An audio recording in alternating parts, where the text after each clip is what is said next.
Assalamu alaikum student. Now we are starting our chapter 3 of your book Mathematics, lesson 4. Chapter number 3 is cubes and cube roots. Previous chapter में आप लोगों ने पढ़ा था square and square roots, तो उसी से ही रिलेटेड है क्योंकि स्क्वायर एंड स्क्वायर रूट सभी पढ़ा है तो ये आपको आसानी से समझ में आ जाएगा। अब है हमारे पास cubes and cube roots. So square आप जानते हैं, स्क्वायर हम उस नंबर को बोलते हैं जिसको उसी नंबर से एक दफ़ा और मल्टीप्लाई किया जाए। अब आपके पास आ रहा है क्यूब्स, तो हम क्यूब्स किसे कहते हैं? The cube of a number is the number multiplied by itself 3 times. क्या होता है cube? The cube of a number, consider कर लेते हैं कि नंबर जो है वो x है। The cube of a number x is the number x multiplied by itself 3 times. Cube वो नंबर है जो अपने ही नंबर से या खुद से ही मल्टीप्लाई हो कितने टाइम्स? 3 टाइम्स। फॉर एग्जाम्पल अगर मेरे पास 4 है नंबर, तो मैं इसको 4 को 4 से ही मल्टीप्लाई करूंगी, लेकिन कितने टाइम्स लिखूंगी? 3 टाइम्स, यानी 4 4 4 3 टाइम्स मैंने मल्टीप्लाई कर लिया। तो ये हो गया 4 4 ज़ा 16 एंड 16 4 ज़ा 64। तो 64 क्या कहलाएगा? 64 इज अ क्यूब ऑफ 4। ठीक है स्टूडेंट्स, क्यूब क्या है? वो नंबर जिसको हम उसी से मल्टीप्लाई करें 3 टाइम्स, वो कहलाता है क्यूब। ना next topic is perfect cube. अब हम परफेक्ट क्यूब किसे कहते हैं? परफेक्ट क्यूब उस नंबर को कहा जाता है जिसके 3 जो हैं फैक्टर्स वो एक जैसे हों, यानी कि आइडेंटिकल हों। जैसे आपसे मैंने कहा कि 64 है, तो 64 का अगर मैं एलसीएम लेती हूँ, उसके मैं फैक्टर्स लेती हूँ, तो उसमें 3 फैक्टर नंबर्स आने चाहिए और वो तीनों एक जैसे हों। ठीक है, अब इसके लिए मैं आपको एग्जांपल देती हूँ। फॉर एग्जांपल मैंने नंबर ले लिया है 27। ठीक है, अगर मैं 27 का एलसीएम लेती हूँ तो ये हो जाएगा 3 9 ज़ा 27, 3 3 ज़ा 9 एंड 3 1 ज़ा 3। तो इसके फैक्टर्स क्या आए मेरे पास? तो इसके जो फैक्टर्स आए वो क्या आए? 3 मल्टीप्लाई बाय 3 मल्टीप्लाई बाय 3। तो आप देख सकते हैं कि इसके तीनों फैक्टर्स जो हैं वो आइडेंटिकल है। तो ये तीनों जो हैं ये आपस में क्या हैं? ये एक जैसे हैं, आइडेंटिकल हैं। तो परफेक्ट क्यूब क्या होता है? कोई भी नंबर जिसके फैक्टर्स जो हों, तीनों फैक्टर्स कैसे हों? आइडेंटिकल हों, वो क्या कहलाता है? Perfect cube. तो हम कह सकते हैं 27 is a perfect cube. Next topic is cube roots. अब हम क्यूब रूट्स किसे कहते हैं? क्यूब रूट जो है हम उसको सिंबल जो है जो नोट करते हैं वो आपके पास होता है, रूट बना के उसके ऊपर 3 रखते हैं। आप जानते हैं अगर सिर्फ मैं इस तरीके से रूट बनाऊं तो ये स्क्वायर रूट कहलाता है, जिसको रेडिकल भी कहते हैं। अगर मैं इसी रूट के ऊपर छोटा सा 3 लिख दूं तो ये कहलाएगा क्यूब रूट। ठीक है, तो अगर मैं इस तरीके से लिखूं, जैसे मैंने ये बताया कि 27 जो है वो परफेक्ट क्यूब है, तो 27 को मैं लिख सकती हूँ किसमें? क्यूब रूट में, क्योंकि ये एक परफेक्ट क्यूब है। अब अगर आपको देखा जाए तो मैं इसमें बता सकती हूँ, जैसे आपको कहा गया कि जो सिंबल होता है ये क्या कहलाता है? रेडिकल। ये जो सिंबल होता है खाली ये कहलाता है रेडिकल। इस सिंबल के अंदर जो भी नंबर होता है, जैसे 27 अगर नंबर है तो ये नंबर कहलाता है रेडिकेंड, और इसके ऊपर जो छोटा सा 3 है, यानी जो बताता है कि ये आपके पास क्यूब रूट है, ये कहलाता है आपके पास इंडेक्स। ठीक है, ये आपकी क्यूब रूट की प्रॉपर्टीज हैं। अब जो टॉपिक है आपके पास cube roots of perfect cube. Perfect cubes का क्यूब रूट कैसे निकाला जाए? अब जैसे मैंने आपको एग्जांपल दी थी कि 27 क्या है? वो परफेक्ट क्यूब है। कैसे है? 3 9 ज़ा 27, 3 3 ज़ा 9, 3 1 ज़ा 3। तो मैं लिख सकती हूँ कि cube root of 27 is equals to 3 into 3 into 3। ये मेथड है क्यूब रूट्स मालूम करने का। इसके बाद मैं क्या लिखूंगी कि ये तीनों का देखिए आप क्या बन गया है? पेयर बन गया है। ठीक है, तो ये 3 एक दफ़ा क्या आ गया? बाहर आ गया। अब इसके बाद आप क्या कर सकते हैं? इसमें ये जब हमारे पास या ये 3 कितनी टाइम्स लिखा हुआ है, 3 टाइम्स लिखा हुआ है, तो मैं इस 3 के ऊपर छोटा सा क्या बना दूंगी, 3 बना दूंगी।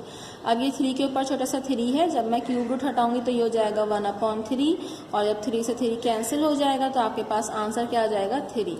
तो आपके पास क्यूब रूट क्या है, 27 का क्यूब रूट क्या है, 3। जैसे मैंने आपको सबसे पहले क्यूब की एग्जाम्पल दी थी 4 की, कि जब हम 4 को 3 टाइम्स मल्टीप्लाई करते हैं तो क्या आता है, 64। 4 4 ज़ा 16, 16 4 ज़ा 64। तो हम क्या कहेंगे, 64 इज अ क्यूब ऑफ 4। और 4 क्या कहलाएगा, 4 is a cube root of 64। यानी जिस तरीके से स्क्वायर एंड स्क्वायर रूट एक दूसरे के अपोजिट हैं, ऐसे ही क्यूब्स एंड क्यूब रूट जो हैं वो भी एक दूसरे के अपोजिट हैं। नेक्स्ट टॉपिक है आपके पास cube roots of negative integers. अगर कोई नंबर नेगेटिव है और उसका क्यूब रूट मालूम किया जाए तो वो कैसे होगा। तो आप जानते हैं जिस तरीके से अगर हम स्क्वायर मालूम करते हैं, नेगेटिव नंबर का अगर स्क्वायर लिया जाए तो वो पॉजिटिव हो जाता है, लेकिन अगर नेगेटिव नंबर का क्यूब लिया जाए तो वो क्यूब ही रहता है। फॉर एग्जाम्पल अगर मैं आपसे कहूँ -2 है आपके पास, ठीक है, और आपको इसका क्या निकालना है, क्यूब निकालना है, तो -2 को आप कितनी दफ़ा मल्टीप्लाई करेंगे, 3 दफ़ा मल्टीप्लाई करेंगे। तो ये हो जाएगा 2 2 ज़ा 4, 4 2 ज़ा 8, तो यहाँ आ जाएगा 8। अब हम साइंस को मल्टीप्लाई करते हैं तो minus minus plus and plus minus minus, तो ये आ गया आपके पास क्या, -8। तो हमेशा याद रखिएगा क्यूब जो है वो हमेशा क्या आता है, माइनस ही आता है नेगेटिव नंबर का। इसके बाद नेक्स्ट टॉपिक है cube roots of rational number. Rational number आप जानते हैं जो फ्रैक्शन में लिखे हुए जाते हैं। फॉर एग्जाम्पल अगर मैं लिखती हूँ P/Q, तो this is a rational number. ये क्या है, रैशनल नंबर है। और अगर मैं कहूँ कि इसका क्यूब फाइंड आउट कीजिए तो मैं P के ऊपर P को भी 3 दफ़ा मल्टीप्लाई करूँगी और मैं Q को भी 3 दफ़ा मल्टीप्लाई करूँगी। ये क्या हो जाएगा, ये हो जाएगा P क्यूब और ये आ जाएगा आपके पास Q क्यूब। तो ये कहलाता है क्यूब, ये आपके पास कहलाता है क्यूब ऑफ रैशनल नंबर्स। और अगर क्यूब रूट की बात आ जाए तो उसमें फॉर एग्जांपल अगर मैं आपके पास एक नंबर ले लूँ, फॉर एग्जांपल मैं ले लेती हूँ 8/27, ठीक है, इसका आपने क्यूब रूट लेना है। तो आप जानते हैं 8 जो है वो किसका क्यूब रूट होता है, 2 का, तो यहाँ आ जाएगा 2। और 27 जो है वो किसका क्यूब रूट होता है, 3 का, तो यहाँ आ जाएगा 3। तो ये कहलाएगा आपके पास क्यूब रूट। और अगर आप 3 टाइम्स मल्टीप्लाई करेंगे तो आपके पास कहलाएगा क्यूब। और अगर जब आप सेम फैक्टर्स निकालेंगे, आइडेंटिकल फैक्टर निकाल देंगे, तो वो कहलाएगा आपके पास cube root. So students, let's start our exercise 3, page number 41। Question number 3 is which of the following natural numbers are perfect cubes. इस क्वेश्चन के 4 पार्ट्स आपको गिवन हैं और आपको बताना है इन नेचुरल नंबर्स में से कौन सा जो है वो परफेक्ट क्यूब है। तो परफेक्ट क्यूब फाइंड आउट करने का तरीका मैंने आपको बताया था। हम क्या करेंगे, सबसे पहले 729 का एलसीएम लेंगे। तो क्या एलसीएम आ जाएगा, अगर मैं 3 से करती हूँ, 3 से मैंने क्यों किया है, क्योंकि जो लास्ट नंबर है वो ऑड नंबर है।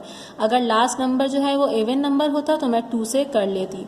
सो ये हो जाएगा 3 2 ज़ा 6, 1 कैरी, 3 4 ज़ा 12 एंड 3 3 ज़ा 9। नाउ 3 8 ज़ा 24, 3 1 ज़ा 3। नाउ 3 2 ज़ा 6, 2 कैरी गई, 3 7 ज़ा 21, 3 9 ज़ा 27, 3 3 ज़ा 9 एंड 3 1 ज़ा 3। तो हमारे पास 729 के क्या फैक्टर्स आए, 3 कितने टाइम्स आया है, 1 2 3 4 5 6। तो यहाँ पे मैं 3 को लिख दूंगी 6 टाइम, 1 2 3 4 5 6। तो आप जानते हैं अगर स्क्वायर होता है तो हम 2 का पेयर्स बनाते हैं। अब हमारे पास क्यूब है तो हम कितने का पेयर बनाएंगे, हम 3 3 का पेयर बनाएंगे। तो 729 ये एक पेयर बन गया, तो इसमें से एक 3 लिखा जाएगा। ये भी पेयर बन गया, इसमें से भी एक 3 लिखा जाएगा। तो 729 जो है वो किसका परफेक्ट क्यूब है, 9 का। तो ये जो है आपके पास क्या है, इसको आप लिख सकते हैं it is a perfect cube. For example अगर कोई ऐसा नंबर होता कि उसके लिए आपके पास फैक्टर्स आ रहे होते 3 3 3 और आ जाता 2 2, अगर कोई ऐसा नंबर होता, यानी एक तो 3 का पेयर बन रहा है और एक 3 का पेयर नहीं बन रहा, तो वो कहलाएगा आपके पास नॉट अ परफेक्ट क्यूब, फिर वो आपके पास परफेक्ट क्यूब नहीं होगा। पार्ट 1 मैंने करा दिया है, रिमेनिंग 3 पार्ट्स आप करेंगे। अगर ऐसे ही 3 के पेयर्स बन रहे होंगे तो वो परफेक्ट क्यूब है, और अगर कोई कंडीशन ऐसा आ जाए जिसमें नंबर 2 टाइम्स आ रहा है तो इट मीन्स वो परफेक्ट क्यूब नहीं है। Next question is, what is the smallest number by which 864 must be multiplied with to make the quotient a perfect cube? यानी 864 को आप ऐसे किस नंबर से मल्टीप्लाई करेंगे, किस छोटे नंबर से मल्टीप्लाई करेंगे कि उसका जो क्वोशंट है वो क्या बना दे उसको परफेक्ट क्यूब। तो क्वोशंट आप जानते हैं, क्वोशंट हम किसको कहते हैं। अब यहाँ पर आपके पास जो नंबर दिया हुआ है वो क्या है 864। तो सबसे पहले हमारा क्या काम है, हम 864 का एलसीएम लेंगे, तो ये जाएगा 2 4 ज़ा 8, 2 3 ज़ा 6, 2 2 ज़ा 4, 2 2 ज़ा 4, 2 1 ज़ा 2, 2 6 ज़ा 12, 2 1 ज़ा 2 0, 2 8 ज़ा 16, 2 5 ज़ा 10, 2 4 ज़ा 8, 2 2 ज़ा 4, 2 7 ज़ा 14, 3 9 ज़ा 27, 3 3 ज़ा 9, 3 1 ज़ा 3। तो मैं यहाँ पे 864 के फैक्टर्स अगर लिखूँ तो मुझे क्या मिलेंगे, 864 इज इक्वल्स टू 2 कितने टाइम्स है 1 2 3 4 5, तो मैं यहाँ पे लिख दूंगी 1 2 3 4 5, और 3 कितने टाइम्स है 3 टाइम्स है, तो 1 2 3 लिख दिया है मैंने 3 टाइम्स। तो इसमें देखिए आप अगर पेयर बनाते हैं तो 3 का एक पेयर बन रहा है और यहाँ पे भी 2 का एक पेयर बन रहा है, तो ये तो आपके पास क्या आ रहा है परफेक्ट क्यूब आ रहा है। अब देखिए आपके पास जो आपके पास पेयर नहीं बन रहा, इट मीन्स कि वो क्या है आपके पास, वो स्मॉलेस्ट नंबर है। सो स्टूडेंट हमारे पास जो 3 का पेयर नहीं बन रहा वो क्या है 2 है, तो आप इसमें लिख सकते हैं कि 2 जो है वो हमारे पास छोटा नंबर है, तो 2 शुड बी मल्टीप्लाइड। आपसे पूछा है कौन सा स्मॉलेस्ट नंबर है जिसको मल्टीप्लाई करेंगे तो वो परफेक्ट क्यूब दे, तो यहाँ पे आपके पास इन दोनों नंबर्स को, क्योंकि ये क्यूब हैं, तो परफेक्ट क्यूब बनाने के लिए आपको इन्हें जिस छोटे नंबर से मल्टीप्लाई करना है वो क्या है 2, तो आप आंसर लिखेंगे 2 शुड बी मल्टीप्लाइड।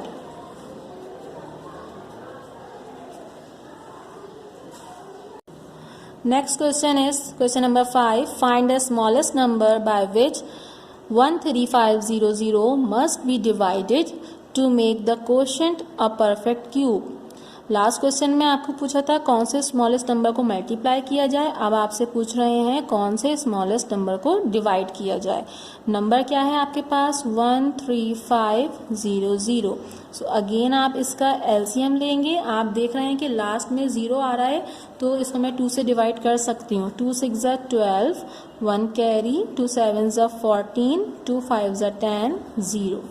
Now 2 3 ज़ा 6, 2 3 ज़ा 6, 2 7 ज़ा 14, 2 5 ज़ा 10। Now अब लास्ट में क्या आ गया मेरे पास 5 आ गया है, तो अगर मैं इसको 3 से करूँगी तो ये नहीं होगा, 3 से हो जाएगा 3 1 ज़ा 3, 3 1 ज़ा 3, 3 2 ज़ा 6, 1 कैरी एंड 3 5 ज़ा 15।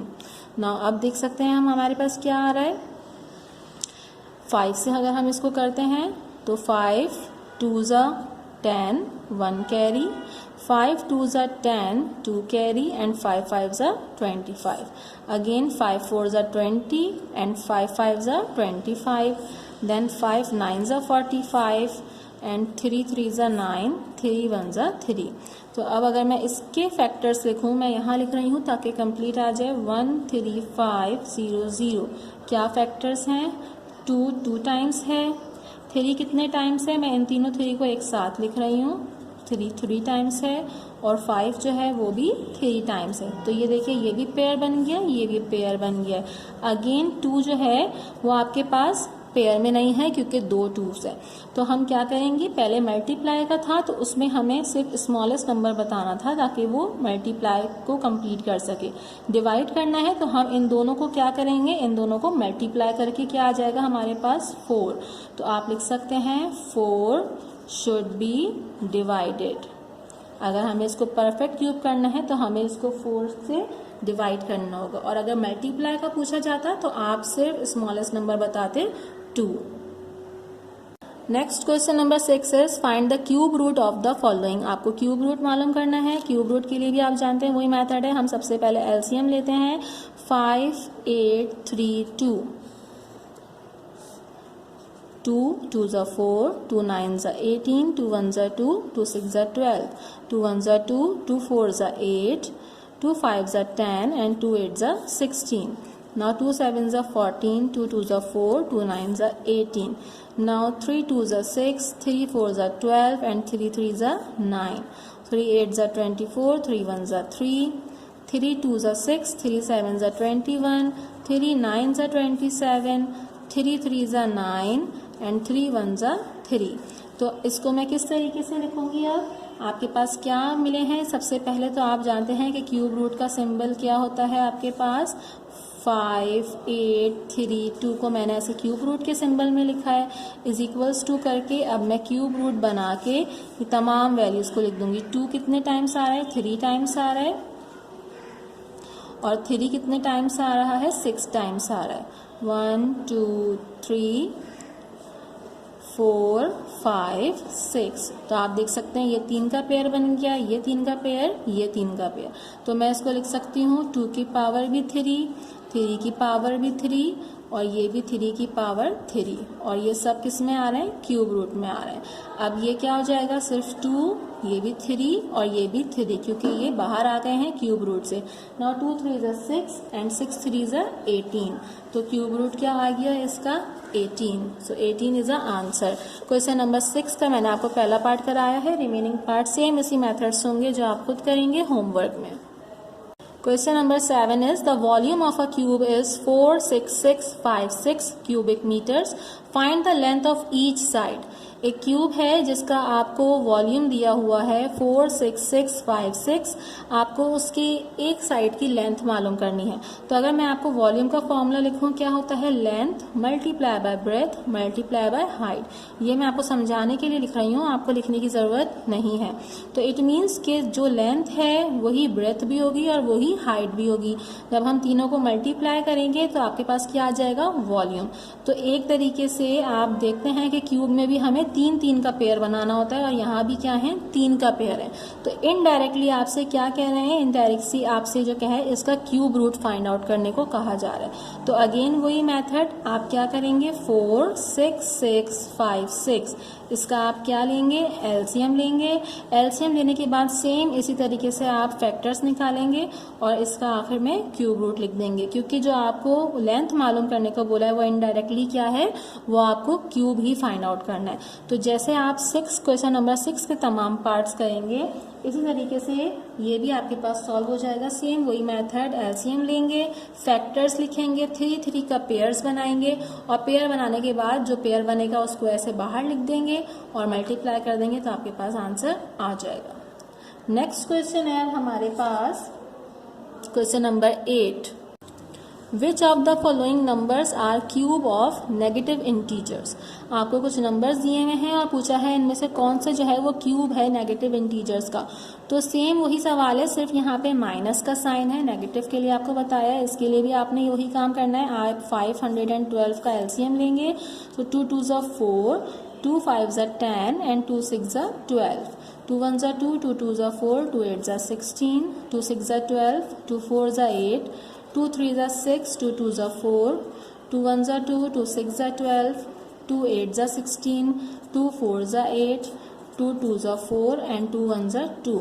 तो यहाँ पे आपके पास आप कुछ देर के लिए माइनस के साइन को सपोज ना करें, आप सिर्फ लिख दें 512, और इसके जो फैक्टर्स आए 2 कितने टाइम्स आए? 1 2 3 4 5 6 7 8 9। तो 2 आप लिख देंगे 9 टाइम्स, 1 2 3 4 5 6 7 8 9। अब हम पेयर बना देंगे, ये पेयर बन गया एक 3 का, एक ये पेयर बन गया, एक ये पेयर बन गया। तो 512 ये पेयर है तो एक 2 आ गया, ये भी पेयर है एक 2 और एक 2। सो 512, 2 2s are 4, 4 2s are 8। ठीक है, अब यहाँ पे देखिए माइनस का साइन था तो मैं इधर तीनों के साथ माइनस लगा रही हूँ और इसके आंसर में भी क्या आ जाएगा -8। तो 512 का जो आपके पास क्यूब आया वो क्या आया -8। तो ये जो है आपके पास क्या है इसका आंसर। सेम इसी मेथड से आपने तमाम पार्ट्स जो है वो क्वेश्चन नंबर 8 के करने हैं होमवर्क में। तो 512 का जो आपके पास देखिए 3 3 के पेयर्स बन गए तो आपके पास क्या आंसर आ गया -8। तो इट मीन्स ये क्या है, ये आपके पास क्यूब है। तो आप लिख सकते हैं -512 is a cube of negative integers.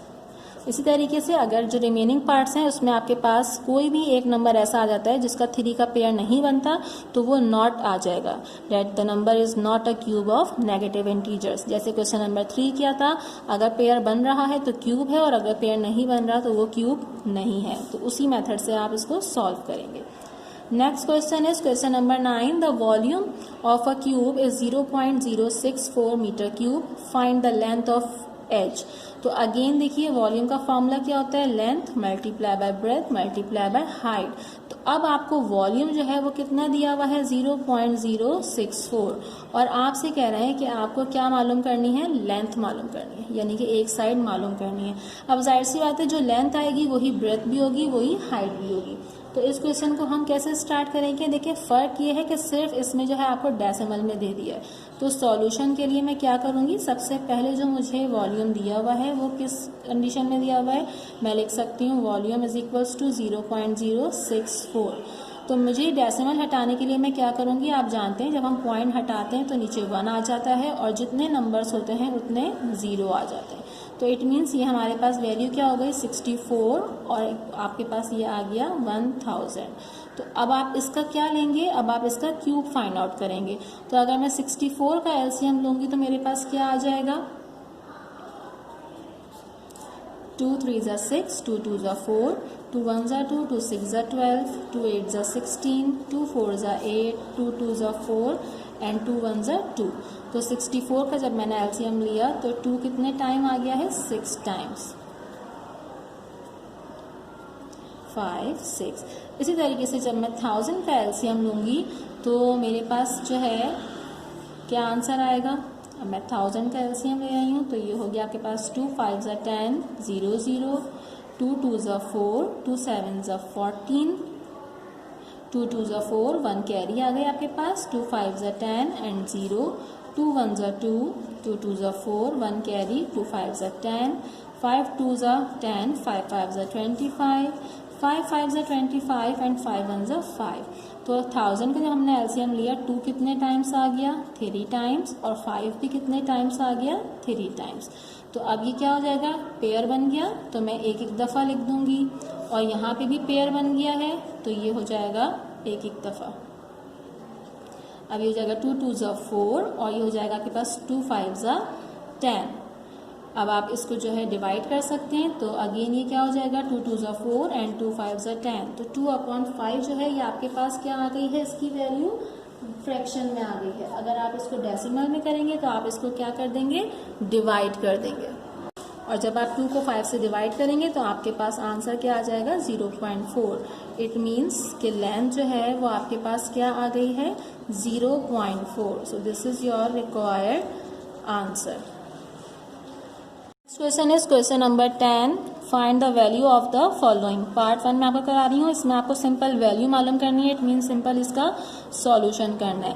Rough work इसका है, रफ वर्क मैं यहाँ डाउन पे कर रही हूँ, आप उसी तरीके से रफ वर्क का कॉलम करेंगे। सबसे पहले 27 है तो हम 27 का एलसीएम लेंगे तो ये हो जाएगा 3 9 ज़ा 27, 3 3 ज़ा 9 एंड 3 1 ज़ा 3। इसके बाद हम 216 है तो 216 का एलसीएम लेंगे तो 2 1 ज़ा 2, 2 नंबर्स हैं इसलिए 0 लगाएंगे एंड 2 8 ज़ा 16। नाउ 2 5 ज़ा 10, 2 4 ज़ा 8, 2 2 ज़ा 4, 2 7 ज़ा 14, 3 9 ज़ा 27, 3 3 ज़ा 9 एंड 3 1 ज़ा 3। सिमिलरली 729 का हम एलसीएम लेंगे तो आपके पास आ जाएगा 3 2 ज़ा 6, 3 4 ज़ा 12, 3 3 ज़ा 9, 3 8 ज़ा 24, 3 1 ज़ा 3, 3 2 ज़ा 6, 3 7 ज़ा 21, 3 9 ज़ा 27, 3 3 ज़ा 9 एंड 3 1 ज़ा 3। तो अब मैं 27 की जगह क्या लिखूंगी, क्यूब रूट के अंदर 3 टाइम्स 3 लिख दूंगी। इसी तरीके से 216 है तो इसमें 2 3 टाइम्स आया है और 3 जो है वो भी 3 टाइम्स आया है। ठीक है, अब ये डिवाइडेड का साइन है तो मैं डिवाइडेड का साइन बना के 729 है तो इसकी वैल्यू 3 जो है वो 6 टाइम्स है। 1 2 3 4 5 6। अभी देख लीजिए ये पेयर बन गया है तो ये आपके पास हो जाएगा खाली 3 मल्टीप्लाई बाय, इसमें 2 पेयर बन रहे हैं तो एक बाहर आया 2 और एक बाहर आ गया 3 और डिवाइडेड बाय, इसमें 2 पेयर बन रहे हैं तो 3 इंटू 3। अभी देख लीजिए ये हो जाएगा 3 2 ज़ा 6 एंड 6 3 ज़ा 18 डिवाइडेड बाय 3 3 ज़ा 9 तो ये हो जाएगा 18 डिवाइडेड बाय 9 एंड 9 1 ज़ा 9 9 2 ज़ा 18। सो 2 इज द रिक्वायर्ड आंसर। जिस तरीके से क्वेश्चन नंबर 10 का फर्स्ट पार्ट मैंने आपको कराया है, रिमेनिंग पार्ट आप इसी तरीके से सॉल्व करेंगे होमवर्क में। Next question is question number 11। If the length of one side of a cube measure 11 centimetre, what is the volume of the cube. अब इस सवाल में आपको क्या कहा हुआ है कि आपको लेंथ कितनी दी हुई है 11 सेंटीमीटर और आपने क्या मालूम करना है, वॉल्यूम मालूम करना है। तो आप जानते हैं वॉल्यूम का फॉर्मूला क्या होता है, length multiply by breadth multiply by height. तो volume is equals to length कितनी है 11, तो जाहिर सी बात है ब्रेथ भी 11 होगी और हाइट भी 11। तो जब आप इन तीनों को मल्टीप्लाई करेंगे आपके पास क्या आंसर आएगा, 11 11 ज़ा 121 एंड 121 को जब आप 11 से मल्टीप्लाई करेंगे तो 1 1 ज़ा 1 1 2 ज़ा 2 1 1 ज़ा 1। नाउ 1 1 ज़ा 1 1 2 ज़ा 2 1 1 ज़ा 1 1 3 3 1। तो आपके पास वॉल्यूम क्या आ गया 1331 centimetre cube. So this is your required answer. Now open your book, page number 41, question number 1, fill in the blanks. The cube of a number is a number multiplied by itself 3 times. A number that has only 3 identical factor is called a cube. ये सब मैंने आपको समझाया है, अगर number को 3 times multiply करें तब वो क्यूब कहलाता है। और अब आपसे सेकंड में यही कहा जा रहा है अगर 3 आइडेंटिकल फैक्टर्स हो तो वो क्या कहलाता है, क्यूब कहलाता है। There are dashed perfect cubes between 1 and 1000। तो 1 and 1000 नंबर के दरमियान कितने परफेक्ट क्यूब्स होते हैं, तो इनके दरमियान 8 परफेक्ट क्यूब्स होते हैं। If a number is a multiple of 3, it's cube is a multiple of. अगर नंबर 3 है तो इसका क्यूब क्या होगा, तो इसका क्यूब होगा 27। In cube root of 27 3 is called the. अब क्यूब रूट के बाहर 3 है तो आप देख सकते हैं, मैंने आपको बताया था इस नंबर को हम क्या कहते हैं, index. Question number 2, state whether the following are true और false. The cube of an even number is always even number. अगर इवन नंबर का क्यूब निकाला जाए तो क्या वो हमेशा इवन नंबर होगा, सो ट्रू। फॉर एग्जाम्पल अगर आपके पास 2 नंबर है और मैं उसका क्यूब निकालूं तो 2 2 ज़ा 4 4 2 ज़ा 8। Number 2, the cube of a negative number can be positive. Negative number का क्यूब जो है वो पॉजिटिव हो सकता है। तो अगर मैं आपसे कहूँ आपके पास है -2, तो -2 को आप 3 टाइम्स करेंगे तो साइन मल्टीप्लाई करके देखिए, minus minus plus plus minus minus, तो आंसर में माइनस लास्ट भी आ रहा है, it means that is false. The cube root of 216 is 6, so that is true. If a upon b is a rational number, then cube root of a upon b is same as cube root of a multiplied by cube root of b. तो आप देख सकते हैं यहाँ fraction में लिखा हुआ है, यहाँ मल्टीप्लिकेशन हो रही है, तो क्या ये सेम हो सकता है? No, this is false. The cube root of 250 lies between 6 and 7. तो 250 जो है उसका क्यूब जो है वो 6 and 7 के दरमियान आता है, so that is true. Next page number 42, multiple choice question. What is the cube root of 512? तो 512 का आप क्यूब रूट निकालेंगे, जो आंसर आएगा उसको टिक कर देंगे। Number 2, what is the cube root of 3375? इसके लिए भी आपको रफ में क्यूब रूट निकालना होगा, जो आंसर होगा उसको आप सिलेक्ट करेंगे। Identify the radicand in 21793, cube root of. तो रेडिकेंड आप जानते हैं जो नंबर रूट के अंदर होता है वो रेडिकेंड कहलाता है, रूट के अंदर जो है वो 2197 3 है, तो ये आपके पास क्या आ गया, सी जो है वो इसका आंसर आ गया। Identify which is not a perfect cube, तो इन सब के आपको एलसीएम लेने पड़ेंगे, जो परफेक्ट क्यूब नहीं आया वो इसका आंसर होगा। What is the cube of 16, तो आप 16 को 3 टाइम्स मल्टीप्लाई करेंगे, जो आंसर आएगा उसको आप सिलेक्ट कर लेंगे। सो स्टूडेंट्स, चैप्टर नंबर 3 जो है वो आपका कंप्लीट हो गया है। बहुत ही नीट एंड क्लीन वर्क आप करेंगे होमवर्क में। Thank you.